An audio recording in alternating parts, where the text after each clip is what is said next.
मित्रों, समूचा देश बाबा रामदेव जी के स्वास्थ्य को लेकर चिंतित है। इसलिए मैंने सोचा कि इस देश के प्रतिपक्ष की नेता होने के नाते मैं स्वयं बाबा जी से मिलकर आऊं, व्यक्तिगत रूप से उनकी कुशल क्षेम जानूं और आप लोगों के माध्यम से देश को उनके स्वास्थ्य के बारे में बताऊं। मुझे इस बात का तो दुख है कि उनका स्वास्थ्य थोड़ा गिर रहा है, लेकिन इस बात की खुशी है कि उनका मन पूरी तरह मजबूत है।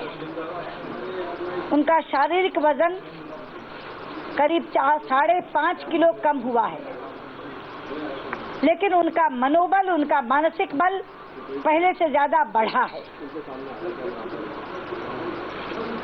भ्रष्टाचार और काला धन, ये दो मुद्दे तो इस देश में पहले से बने हुए थे, लेकिन 4 और 5 की रात को जो कुछ रामलीला मैदान में घटा, उससे नागरिक अधिकारों का हनन और इस आतताई सरकार के अत्याचार उसमें एक और मुद्दे के रूप में जुड़ गए हैं।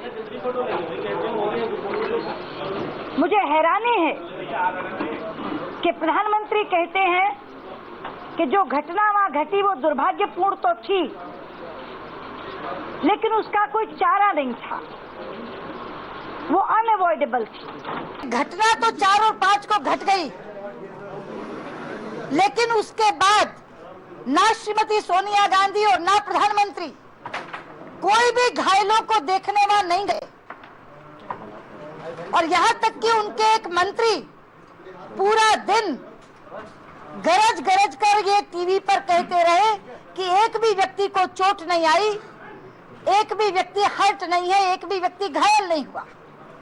मित्रों, मैं स्वयं लोकनायक जयप्रकाश नारायण अस्पताल गई थी, वहां भर्ती 35 लोगों से मिली थी,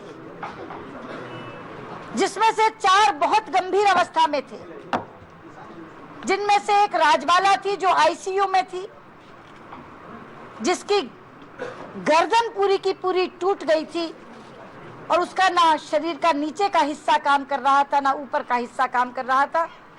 और डॉक्टर कह रहे थे कि अगर बच भी गई तो पूरी जिंदगी कंप्लीटली पैरालिटिकल होकर के, यानी पूरी तरह अपाहिज होकर के गुजारेगी।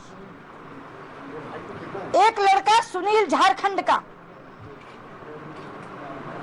उसके स्कल बोन टूटी थी और उसके साथ साथ उसके ब्लड में क्लॉट आ गया था।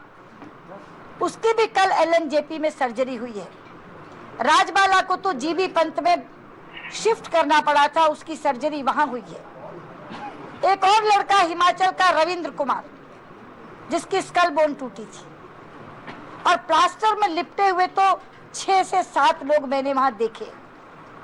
मैं पूछना चाहती हूं कि सरकार के मंत्री झूठ बोल रहे थे सरेआम कि एक भी व्यक्ति घायल नहीं है, एक को भी चोट नहीं लगी, लेकिन देश की नेता प्रतिपक्ष नाम ले लेकर बता रही थी कि इन लोगों को इतनी चोट लगी है और इतने लोग इतने गंभीर घायल अवस्था में हैं।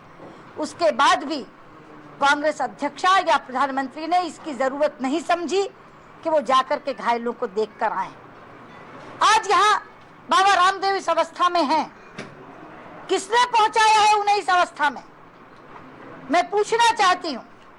आज मैं देखकर आई, एक सन्यासी अन्न जल छोड़े बैठा है, उपवास कर रहा है, अपने किसी हित के लिए नहीं, इस देश से भ्रष्टाचार मिटाने के लिए, विदेशों में जमा इस देश का काला धन वापस लाने के लिए। सरकार उसे धोखा देती है। इस सरकार का संतुलन चला गया है। ये सरकार जब उस सन्यासी से वार्ता करने के लिए भेजती है तो भेजती है मंत्री 4, और जब उसकी पिटाई करने के लिए भेजती है तो भेजती है पुलिस 5000। ये सेंस ऑफ बैलेंस नहीं है इस सरकार में। इसीलिए मैं आज स्वयं चलकर आई कि सरकार भले ही अपना दायित्व भूल गई है, लेकिन नेता प्रतिपक्ष के नाते मेरा दायित्व बनता है कि मैं जाकर स्वयं बाबा रामदेव से मिलकर आऊं, उनके स्वास्थ्य की चिंता करूं, उनके स्वास्थ्य के बारे में पूरे देश को बताऊं और जो मुद्दा वो लेकर के चल रहे हैं उसके बारे में ये कहकर आऊं कि केवल दल के नाते नहीं बल्कि पूरे देश का समर्थन उनके साथ है, इसमें इसका आश्वासन उन्हें देकर आऊं। मित्रों, मैं इसीलिए यहाँ आई थी। जो मैंने देखा, जो मेरी उनसे बात हुई वो मैंने आपको बताई है। आप कुछ पूछना चाहें तो मैं